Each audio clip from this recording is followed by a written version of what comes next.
me, sir. Do you know where the old Butlins hotels are? Yes. No, I meant, can you tell me where, where they are, where the old Butlins hotels are? Oh, of course. Well, they were here. Over here? Yes. Hang on a minute.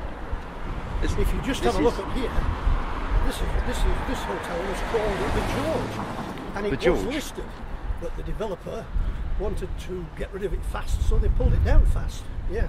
Ah. That's what it is now, and it's been like that for 5 So to this 10 was years. this was the George. It's a flower garden of weeds. Now it is. And what did you used to do here, Robin? Well, funnily, you should say that. I used to be the entertainment manager here at Butlins of these 3 hotels, and was for 16 years actually, before they started to knock them all down. Yeah. That's sad. That's very sad. It is sad, and this, as I say, this is a botanical garden now. This was where the George stood. They were going to build some fantastic luxury flats that only millionaires could afford, and for some reason it fell through the roof. So. Right. Okay. We have it's called Walpole Heights over there. One of these two. Oh no, it's the other one. Which one was? Was that the princess over there? One of these. The princess. This was the princess. I always thought the other one was the princess. No, this is the princess. Really? This is now a block of flats, and this is where all the redcoats stayed in here, and the windows and things weren't as they are now. Right. There were massive gaps in the frames, and I had an office in that one there, and lived in that one up there on to the right. Okay. Now, when you had a really bad winter and howling gales and freezing, you were sat in the room with an overcoat on as the cold breeze swept through the window frames and under the doors and back out again. Yeah. So it was a terribly drafty place.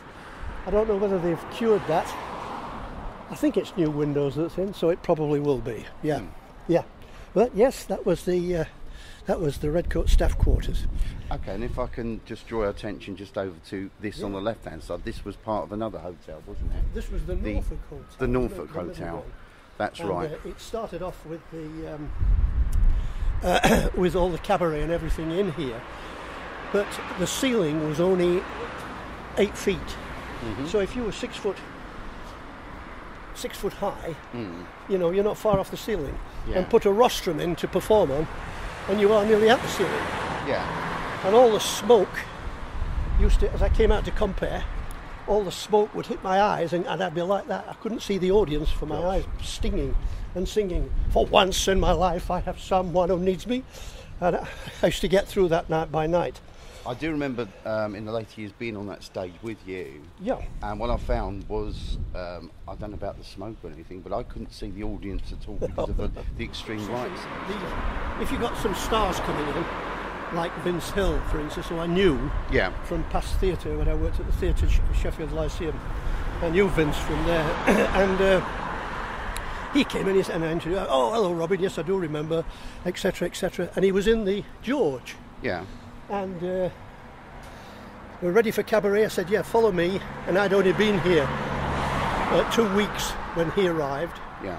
And I didn't know my way around through, and we got lost somewhere coming into the Norfolk, trying to get round the back. Yeah. We got lost somewhere, and I said, oh, and we kept going into blank ends. And he said to me, well, if you don't know where we're going, Robbie, we're in trouble. I said, well, we are, but we'll get out of it very quick. I'll find my way. And we did. We found it to the stage, came up the back entrance, and everything was okay. The old Tom Thumb Theatre. Was it one of the most smallest theatres? How many seats? About 50, isn't it? 50. It seated a coach for 52 people. Who's running it these days? Who's running it? Yeah. Carry on now. We've got an event here tonight. We've got a corporate thing during the day. They're discussing like immersive theatre using like virtual reality and stuff. Oh, which is very wow. interesting. And we've got a barbecue here tonight. We're using this bad boy, which is like a Harrison handmade charcoal oven. Yeah. Oh, brilliant. So that's so I've got to get all the seats out so I can put tables in. Oh, wonderful. No easy task.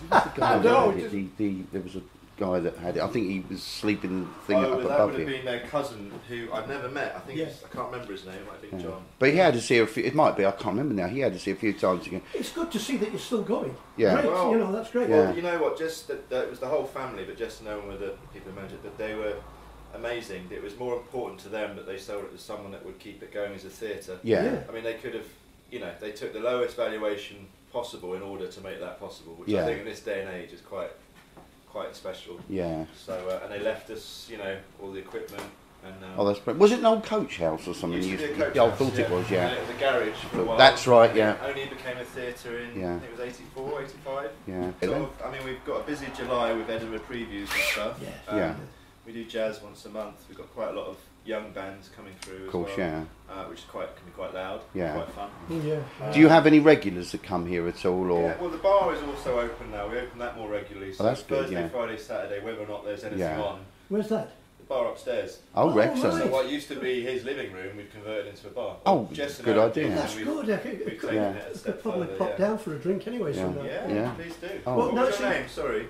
I'm Geoff. Well, better do it with left hand because I'm holding this. Alex. Yeah, Alex. And Robin. Yeah. Pleasure to meet you, Robin. Yeah. Robin used to be the entertainment manager of the Butlins when Butlins was over the road. Yeah. So he was there for 17 years. Yeah, we were just looking over there and seeing just how much has changed, really, which is quite sad, really. So do you not live here now? Yeah. He lives there. Yeah, I live on Cliftonville Avenue, and Geoff lives a bit further on. I just moved to Cornwall Gardens. Yeah. Very local. Oh, I write science fiction books now and try to sell them on the internet. Yeah. But is that working? Have you got a projector? Yeah, we show films as well. And there was a brilliant man at the time in charge of Butlins, Jim Whittell, who was absolutely marvellous. And he did. He brought a massive exhibition down here with laser lights as well, with actually visuals inside and everything. It was fantastic. And as I say, he and then he built underneath an underground. So as it came from the Grand here, it went under that road, straight under the next road, and then into the third road and under the George, and came out in the George Village. Well, I remember that tunnel so well. It literally did. It went right the way from the farthest point. Yes. Right the way down. Well, as they came from the Norfolk to the Grand, underground, they hit the sewers, which they didn't think they were going to. The sewers were lower down than they thought. Oh, right. And they hit the sewers, so they had to redo all the sewerage under the road to get the tunnel in. There were big concrete blocks. Yeah. Which joined together. And what was some of the biggest acts that used to have over the road there? Oh, you'll not know now. You and I were out of we're out of phase, aren't we? Bob Monkhouse. Bob Monkhouse Came here several times. The chap out of EastEnders, the comedian. I can't remember names now. Mike Reid. He came a few times. The Sound of the Platters, which was almost a packed house for that. The Platters, of course, were great in the 1950, 58, 60 era.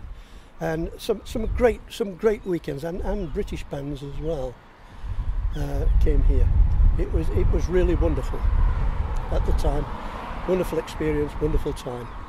But when Jim Whittell left, everything collapsed down here.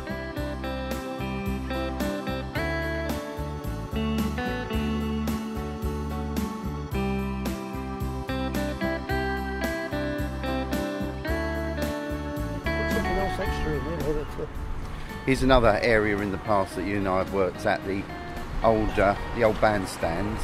I was thinking the bandstand was back there, but it's not. It's that was the old Bowls Club. This is the bandstand. Well, they have quite a few farmers' markets over here and the car shows. They do on Sundays, but it depends on the weather. If you get bad weather, you don't get many people coming out. Yeah. But we've had a good summer this year. I don't know what how many people have been on the Sundays. There has been a few Sundays on here, and as I say, this bandstand in Cliftonville, unlike the one in Broadstairs, the one in Broadstairs, which we've worked, is right in the middle of things with people passing. Passing from the left, passing from the right, coming down from the top and coming up from the beach. So you've got a flow of people going through. Here, you have not. You've no people in this area. You would have to do a mass advertising display to get them to come here to watch anything. Yeah, started with a bit of comedy on the Sheffield clubs, and then met up with. I worked at the Lyceum. While I was on the fire brigade, I used to work part-time at the Lyceum. I think I spent more time at the Lyceum than I did on the fire brigade in later years. And I used to be working the stage electrics with all the black and white minstrels, the top ballet shows, operatics. The doily cart made a big impact on me. That's wonderful, because I don't know why nobody does doily cart anymore, because it's in English. You can actually understand it. What is it? What is doily cart? Doily cart, they did several operas. Oh, right. And it was satirical in its time. It was all satire. And it's all in English. So they're English operas. And there's some marvellous stories in there which you can even laugh at. Yeah. And the children today should know what happened, what satire was like in those early years. Yeah. Working at the Lyceum, it was all Delfont's pantomimes, and they were brilliant. And they'd come from the London Palladium, and then they do the London Palladium. They take all the scenery then and the story and move it through all the theatres in the country. And the Lyceum was on that list. So the Lyceum had all the top Delfont pantomimes. That's where I met Vince Hill, Dickie Valentine, wonderful man, and a lot of the older stars there in that time. Yeah, that's good. That when I met Roy, we decided to go as a double act. That was Howard and Cavell. Howard and Cavell. They were spent many years. I have put something on the internet, Howard and Cavell. We'll try and get. Well, I'll get something up on for you as well. Yeah, and it's the only recording of our act, and I did it. We just had a tape recorder at the time and put it in the pit where the orchestra were, and recorded it. And it's quite a decent. To say for this day and age, it's quite a decent recording. You can hear it quite clearly. I started writing, and joined a company as a director, and I wrote 6 pantomimes, professional pantomimes, and then from there, the pantomimes, yes, I wrote an adaptation of Pinocchio, which was in blacklight theatre scenes in it. So you got a Muppet-like cricket coming on and talking to the children. Hello, children, how are you? And so on. And the kids used to react marvellously to it. And then you'd have the spelling book where all the words were put together. Spell Pinocchio, and everyone had a board on it, all dressed in black, of course, because you could only see the lettering, and put Pinocchio together in a word with a few mistakes to start with. And then there was the big underwater scene. There was a circus scene, all in UV, ultraviolet. And while I was writing this in the offices, which were in Penistone, in Sheffield, just outside Sheffield, I was selling it on the telephone. The kids loved it, and we actually put it into 25 theatres in the UK, and it did well. And one of those theatres which I managed to sell it to was Birmingham Hippodrome, which was massive. And Birmingham Hippodrome at that particular time, they couldn't take any shows in at night because there was a show in, but we did a full week of mornings and afternoons and made a very good profit. Very good profit.